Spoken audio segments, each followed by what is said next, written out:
एक minute sir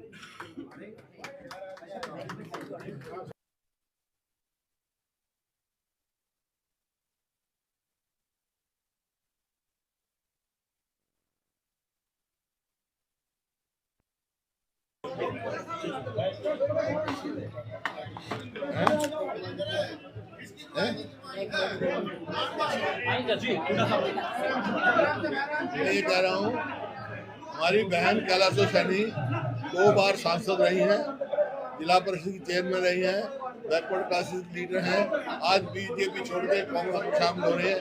इनका बहुत बहुत स्वागत है। इनको पार्टी में स्वागत किया है सबने और इनको पार्टी में उचित मान सम्मान और स्थान मिलेगा। और इनके साथ और भी आए हैं, चेयरमैन है तो जिला पंचायत समिति का चेयरमैन और भी बहुत सारे साथी आए।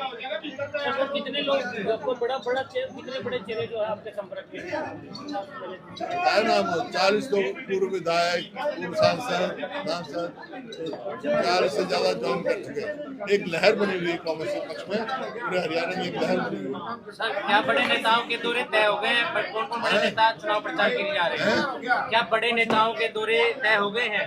आएंगे, तारीख दी जाएगी। राहुल जी भी आएंगे, प्रियंका जी भी आएंगे, खड़गे साहब भी आएंगे। ठीक है।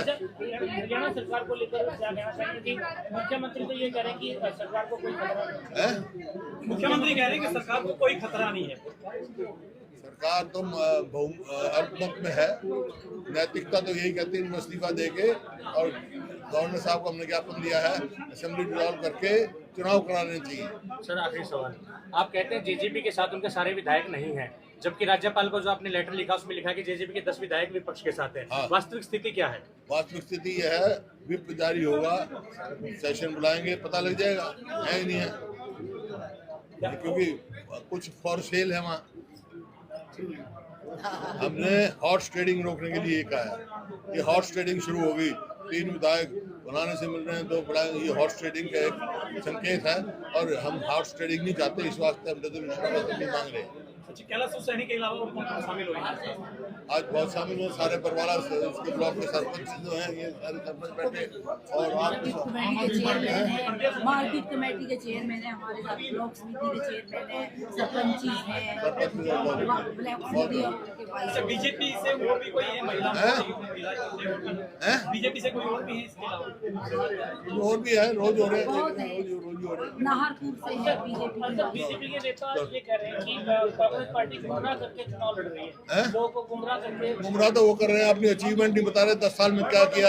हरियाणा नंबर 1 था प्रति व्यक्ति आय में, प्रति व्यक्ति निवेश में, नौकरी देने में, कानून व्यवस्था में, खेल खिलाड़ी में। आज कृषि में नंबर 1, बेरोजगारी में नंबर 1 है, महंगाई में, अपराध में इतना बढ़ गया, जो देख रहे हैं। कोई अचीवमेंट है नहीं, बस एक ही बात कहने आते हैं उनको।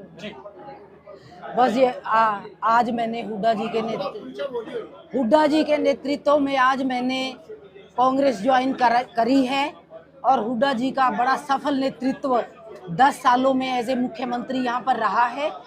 हर वर्ग को उन्होंने सर आंखों पर रखा और उनके लिए जन कल्याणकारी कार्य करने का एक बहुत बड़ा इतिहास रहा है। इधर आज निर्मल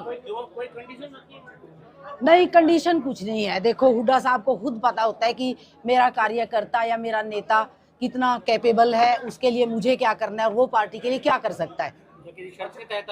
जी नहीं, ऐसा कुछ नहीं है।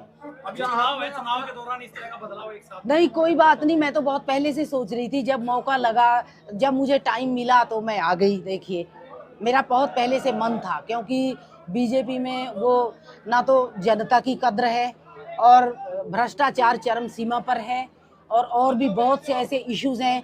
संविधान को बदलने की साजिश है, किसानों को लाठियों से पीटा गया, लोकतंत्र को खत्म किया गया पूरी तरह से। तो ये काफ़ी इश्यूज हैं जिनको आगे आने वाले समय में देश की जनता को आज वोट की चोट से, अपनी ताकत से उनको हल करना है। आज जनता ही ये चुनाव लड़ रही है। जनता खुद अपने हित के लिए इन्वॉल्व हो गई है इलेक्शन में, और जब जनता अपना इशू बना लेती है इलेक्शन को, तो आपको पता ही है कि क्या होता है। कैलाशो जी, आपने जिला परिषद से अपना सफर शुरू किया था। जी हाँ। लोकदल में रहे, सांसद रहे।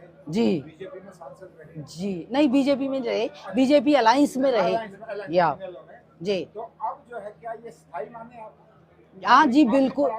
नहीं, चलो ऐसा तो आपको ये सवाल वैसे करना नहीं चाहिए, पर मैं मानती हूँ कि हुड्डा जी जैसा नेतृत्व और कांग्रेस जैसी लोकतांत्रिक पार्टी पूरे विश्व में नहीं है।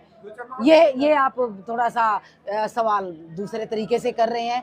It is not required over here and ये कोई जरूरी नहीं इस तरह से पूछना, जब कोई और नहीं पूछ रहे हैं तो और पत्रकार ये इशू है।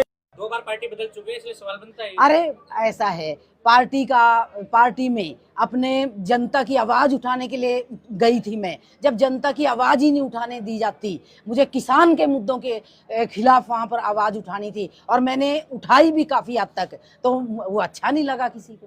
उस समय तो फिर पार्टी का क्या करें, हमें तो जनता का हित चाहिए, ना कि पार्टी का हित चाहिए। यहाँ बेहतर तरीके से उठा सकते या बेहतर तरीके से पूरी खुली छूट है, पहले भी हमने उठाया है और कितने इश्यूज हल करवाए। काफी देर में समझ में आई है। नहीं, देर में नहीं समझ आई, बहुत पहले आ गई थी, समझ में बहुत पहले आ गई थी। हम यही सोचते रहे कि करेंगे, बदलेंगे, क्योंकि मोदी जी पे थोड़ा सा यकीन था, लेकिन नहीं, वो भी अब चाटुकारों से घिर गए हैं और जनता के हित की कोई परवाह नहीं रही। ना भ्रष्टाचार की तरफ ही कोई ध्यान दिया जा रहा है कि किस तरह से जनता के गाढ़े खून पसीने की कमाई को लूटा जा रहा है। आप देखिए, कांग्रेस का एक छोटा सा दफ्तर है अकबर रोड पर, अब भी चल रहा है, उसमें कोई पैसा नहीं लगाया गया। उसी तरह से बड़े बड़े नेता, यहाँ तक कि प्रधानमंत्री तक वहाँ उसी में बैठते रहे। और बीजेपी का वगैरह का इतना आलीशान बड़ा दफ्तर आप देख के आपके होश ही उड़ जाएंगे।